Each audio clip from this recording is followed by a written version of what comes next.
Canizo, whoa, sideways and into the wall is Mike Murphy, and a big fire down there as the door has come open as Murphy brings the car to a stop at the 8th mile.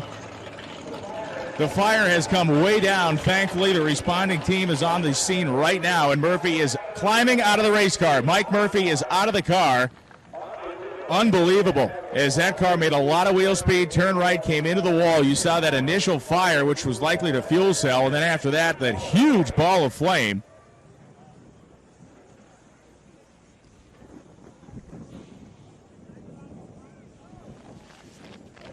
And you can see the black smoke there as the composite body is on fire. You've seen the fire folks are on site and on scene right now applying